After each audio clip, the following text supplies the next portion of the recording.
Hello, awesome folk. What are you going to do to make today great?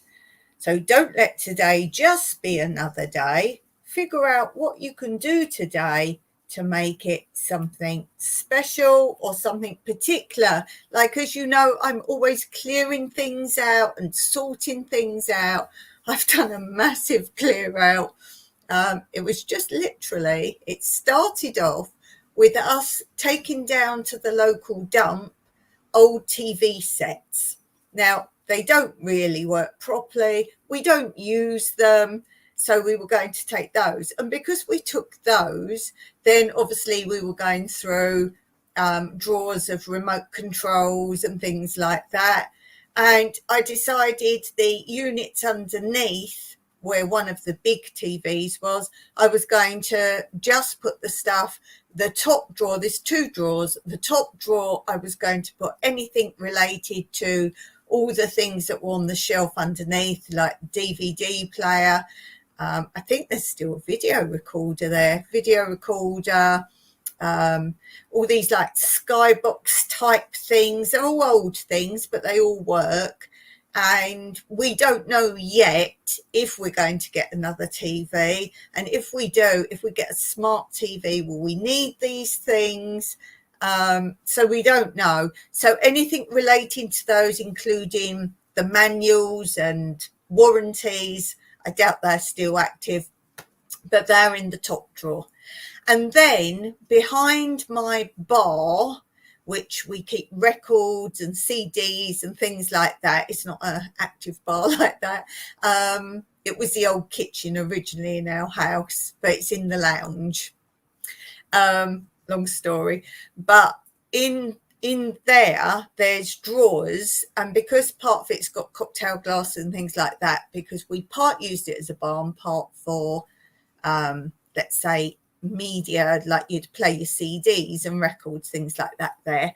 One of those drawers, the other two are like cocktail straws and wine corks and beer mats, those kind of things, and candles. And then the bottom drawer was electrical stuff, like in Cyprus we use 3-pin sockets, but like plugs, 3-pin plugs, but we also use the 2-pin ones. So some things you buy have 2-pin, some 3-pin, but the law in Cyprus is if they're selling something with 2-pin, you have to be given a 3-pin adapter as well, because we are predominantly the 3-pin plugs. So you have to, by law, just be given it. They can't charge you for that.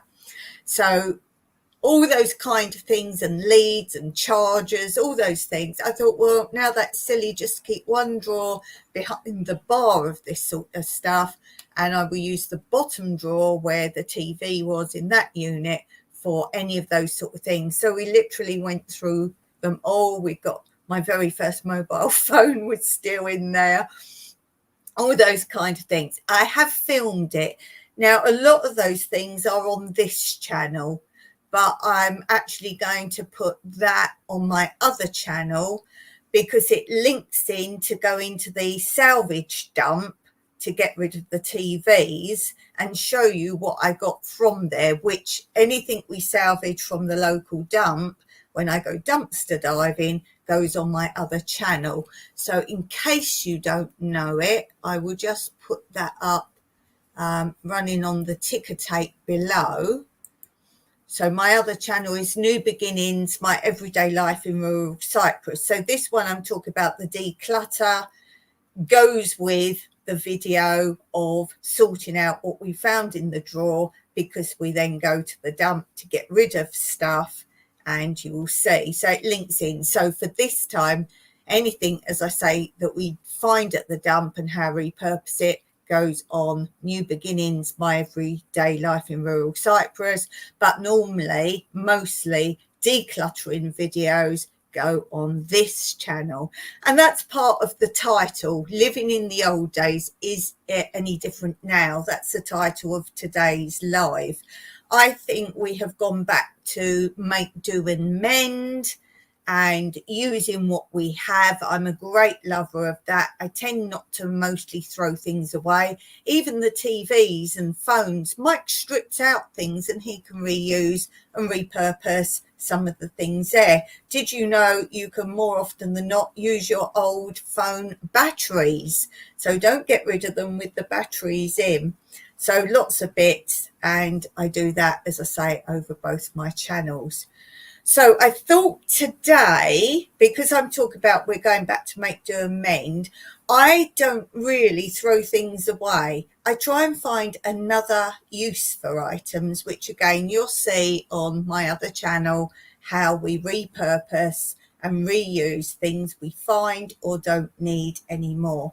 So I thought for the Film Footage Friday today, I would share with you one video that actually went out on the other channel, New Beginnings, My Everyday Life in Rural Cyprus.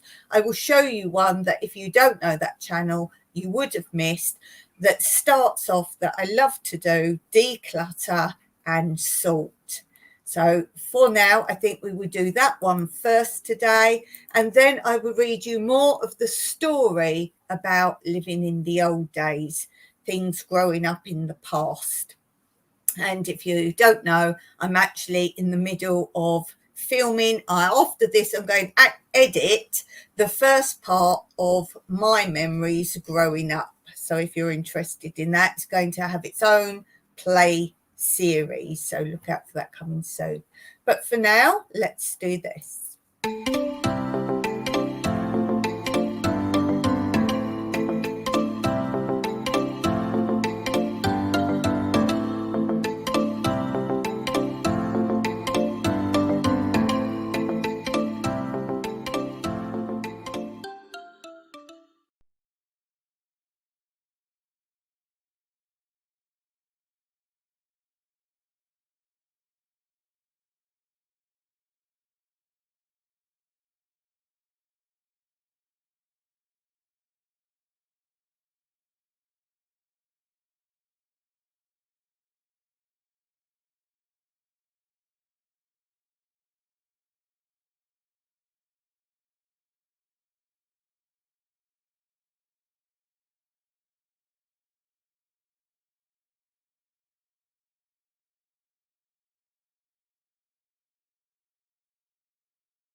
So I hope you enjoyed that.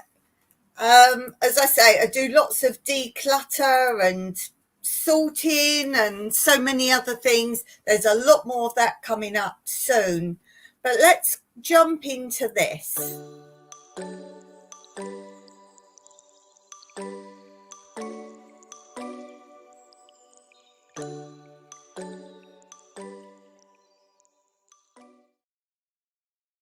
Other than the standard recycle, such as you might recycle glass bottles or paper, plastics, what else in your life do you recycle, reuse, or just find a new purpose for?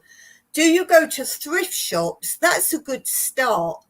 But do you actually find things or repurpose things for free? So let me know in the comments below if you do any of that sort of lifestyle. If you have a channel with that, then I'm always interested in that as well. But let's go on now to the next part of our story.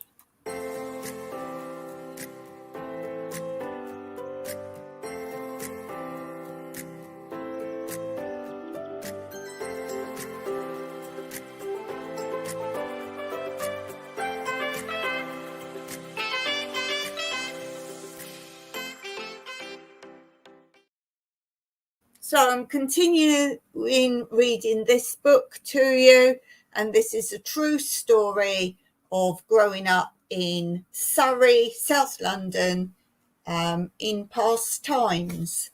So we'll continue reading this, and this chapter is called Game, Set and Match, which links to the title finally.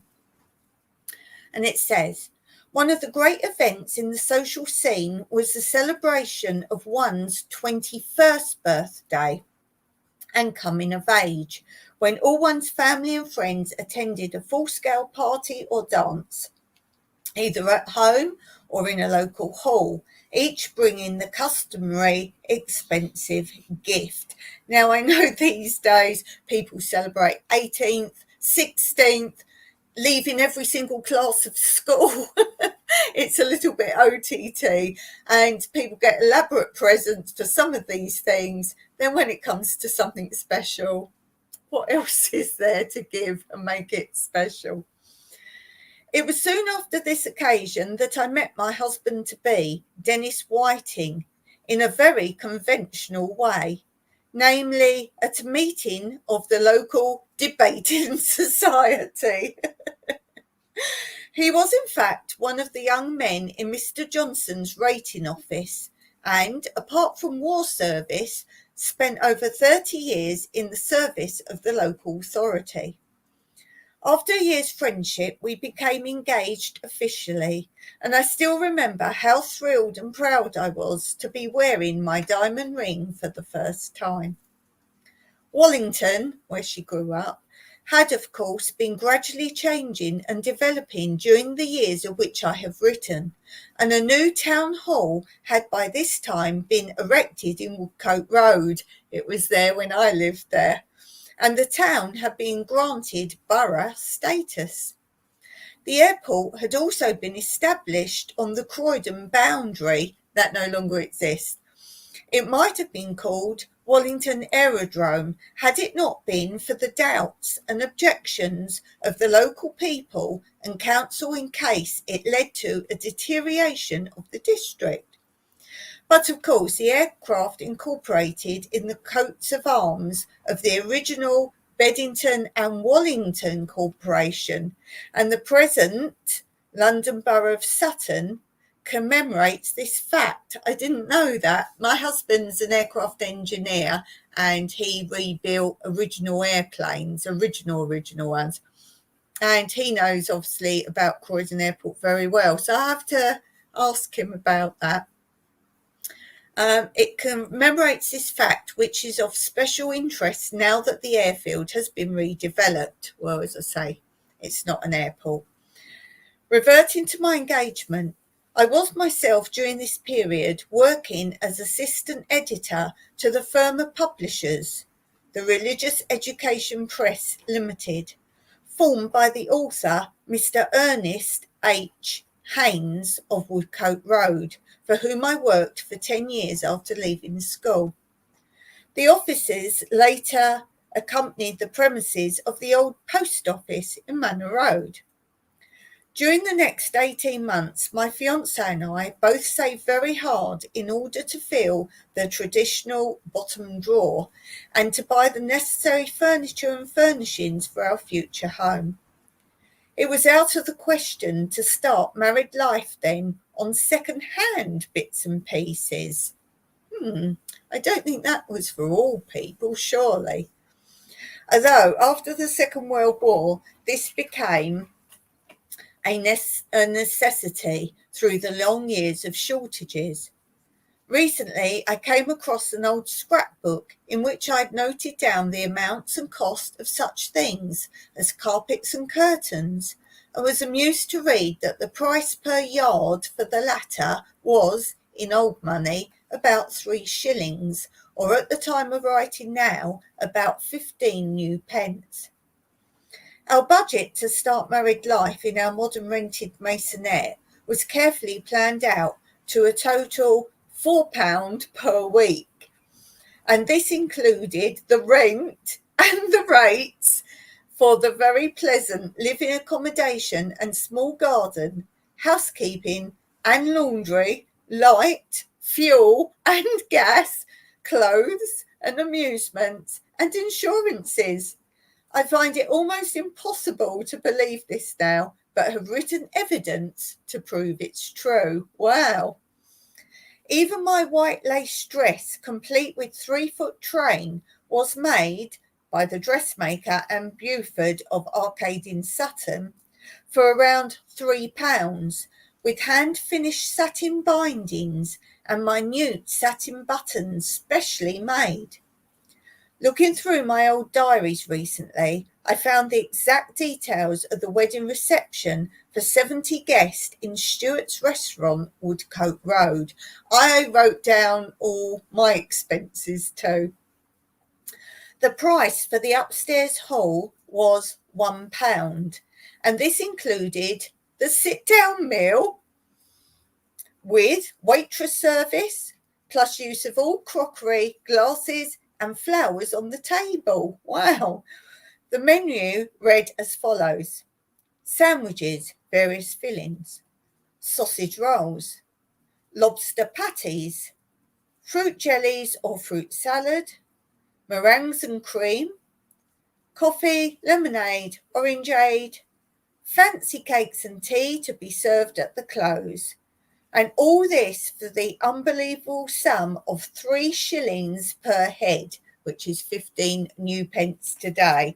And here's a picture of the wedding. It says the author's wedding to Dennis Whiting at Holy Trinity Church, Wallington, on April the 8th, 1939.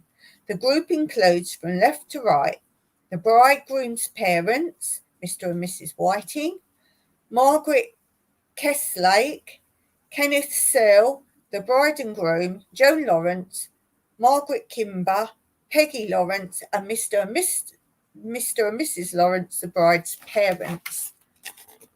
So there's her wedding dress that cost only £3, all handmade.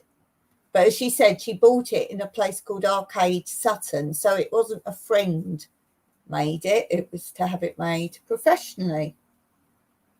So there's that. And then it continues. Our wedding was fixed for early April, and the actual day proved to be one of brilliant sunshine and blue skies. The service at Holy Trinity was fully choral, bells and all, and my 4 bridesmaids, which were my sisters Joan and Peggy, and the 2 Margarets, looked delightful in their pale green, orangey, full-skirted dresses made with lilies of the valley in their hair. I shall never forget the glorious scent of my shower bouquet delivered early in the morning from King's, the florist, as it was composed entirely of white roses, lilies, carnations, and gardenias. Our parents and guests were dressed to the hilt, dripping with picture hats, fur wraps, and Jules. And in the early evening, the radiant couple left by train from East Croydon for their honeymoon at Eastbourne, a favourite resort at the time, amid clouds of confetti and cries of good luck. There just wasn't really honeymoons abroad, not even for the quite wealthy. In fact, there was only the one cloud to cast its shadow of the day. The year happened to be 1939. So it was not only the end of the 30s, but the end of an era. For 5 months after our wedding, the siren sounded shortly after Second World War was declared, and overnight our lives were completely changed. Within a year or so, my husband was a member of the Royal Air Force. Our precious new home was put into storage for the duration, and the tennis courts disappeared to be made into allotments as we stifled our fears and once more added a stiff upper lip to our physical equipment with a silent prayer for victory and survival. With gratitude to those who sacrificed their lives, I can happily record that all my friends and relatives did survive. But at the end of it all, nothing was ever the same again, and it seemed impossible to pick up the threads to make the same pattern. So my story of times remembered comes to an end, a story I have tried to record with honesty, kindness, affection, to show truly the good and the bad of that unique period in our small corner of Surrey as I knew it. So that completes that book. If you want to see any more, go back to previous live episodes and you will find it. And as I say, I'm in the process of doing my first episode. I'm editing it after this today of my life. I was born in 1964, but growing up mostly, obviously, through the 70s, the 1970s in England. So if you're interested in that, look out for that series. If you're interested in living in past times, also on this channel, I have my grandma's autobiography, and you can see that in its own playlist as well. I'm reading her story that I do actually have a copy of. So look out for that as well in its own playlist. Okay, why have a quick drink? Let's have a quick look at today's, what's it called? Today's quote corner.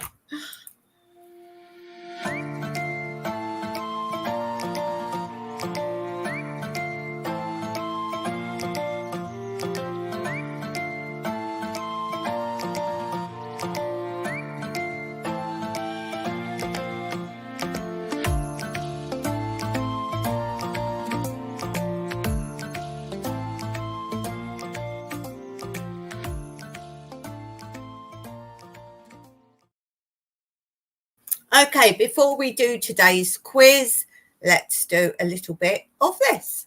So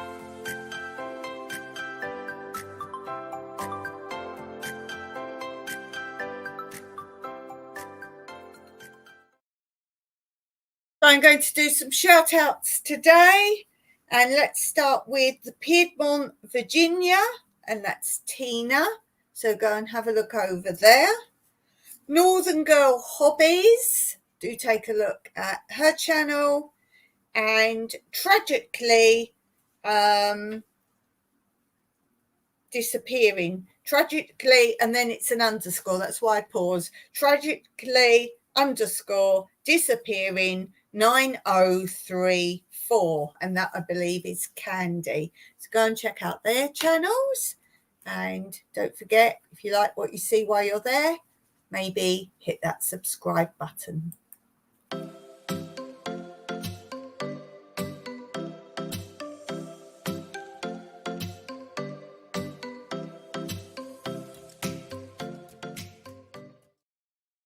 Okay, so quiz time. I've got an easy one, I think, for you today. And I should get 100% because it's about ballet, and I was a professional ballet dancer amongst other forms of dance as well. So I shouldn't get any of these wrong. So let's begin. The first question is, why do dancers wear leg warmers when they practice? Why do dancers wear leg warmers when they practice? I think that's easy. If you don't know, I'm sure you can guess. It's not for fashion. And I danced before the days of leg warmers. But then, as I say, I was in the 70s when it was all fame and all that era. I was in the middle of that at stage school, and I was performing. It really was like that, I must say. It really was. So that couldn't have been a better time to be performing and at stage school. Certainly not. So leg warmers then were a huge thing. Okay, so go read them all and then we'll do the answers. The next question is, what term means dancing on the tip of your toes? And it's not tiptoe dancing. What term means dancing on the tip of the toes? And I can tell you all about those. Originally, before my time, there were actual wooden blocks in the bottom of the shoes, and you balanced on wooden blocks in the dance shoes. Do any of you know that?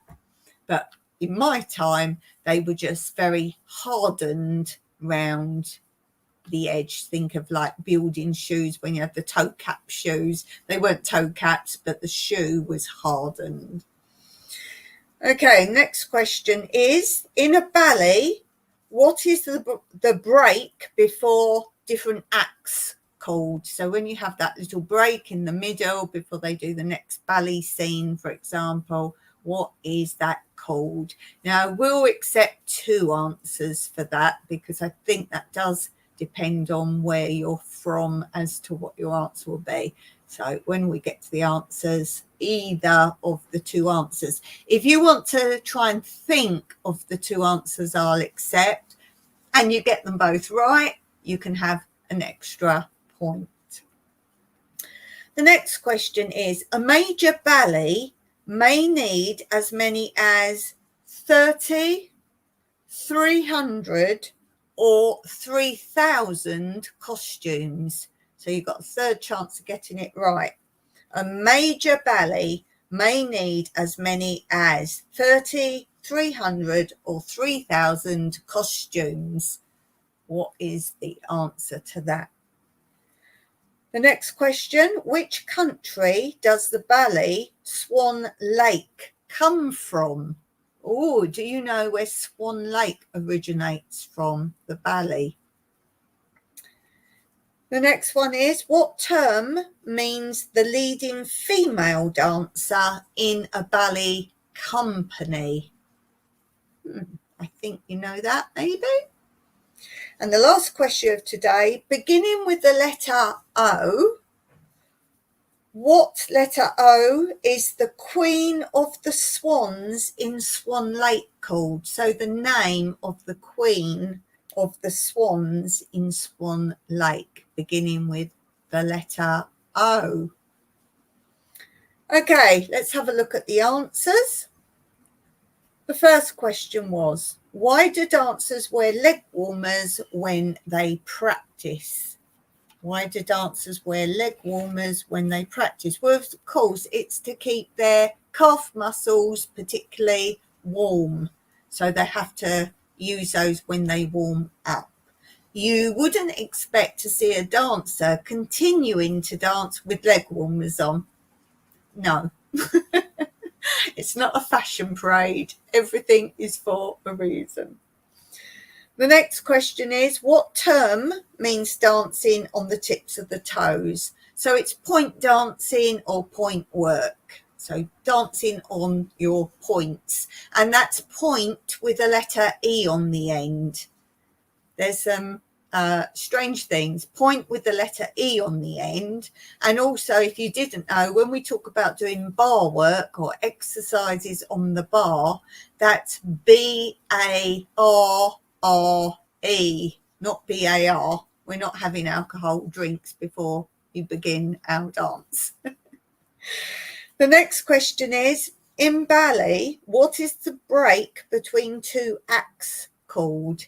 So you could say intermission, but the real answer is interval. So I will accept both of those, but it is interval. It should be interval. Intermission is acceptable. A major ballet may need as many as 30, 300 or 3,000 costumes.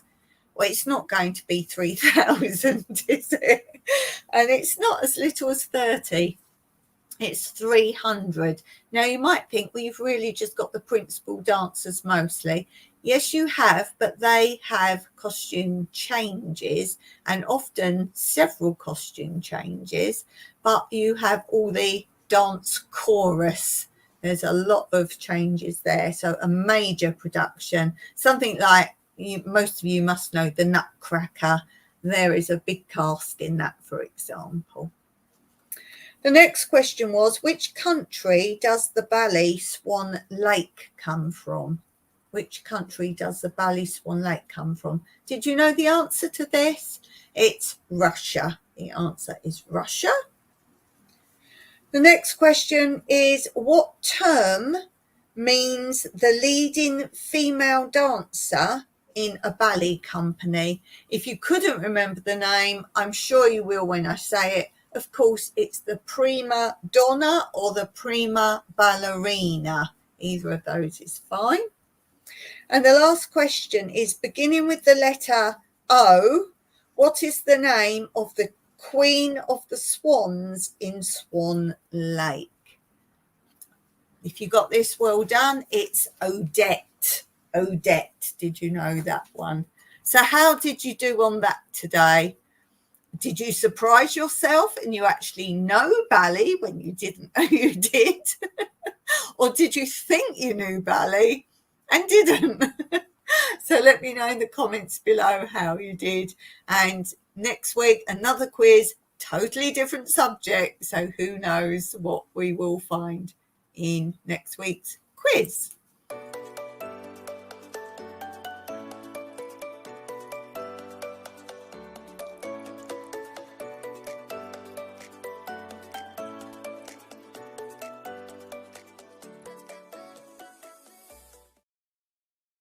And don't forget, you can join our community tree of friendship.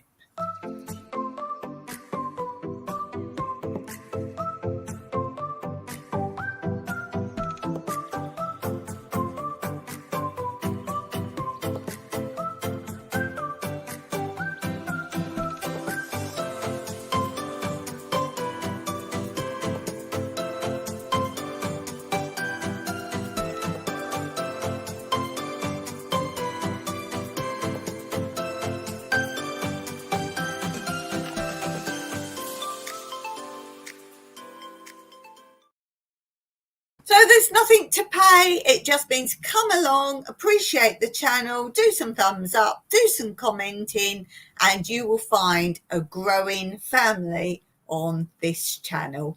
And we'll all be there for you. If you've got a channel, then do drop your channel in the comment.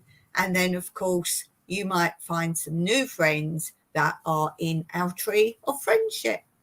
So I'm going to finish there for today. As I say, I want to get the editing done so I can get out very soon to you the first episode of my 70s childhood. And the first episode, as I say, will be all my memories, my first memories of growing up, born in 1964, up until I go to school, which will, of course, then be part 2. So if you're interested in the past, maybe if you're similar age to me, you might enjoy it all the more. We're going to have such good memories coming up. Things you'll be like, oh, I remember that. I remember that. So let's see. So I finish there for now. And until next time, Bye for now.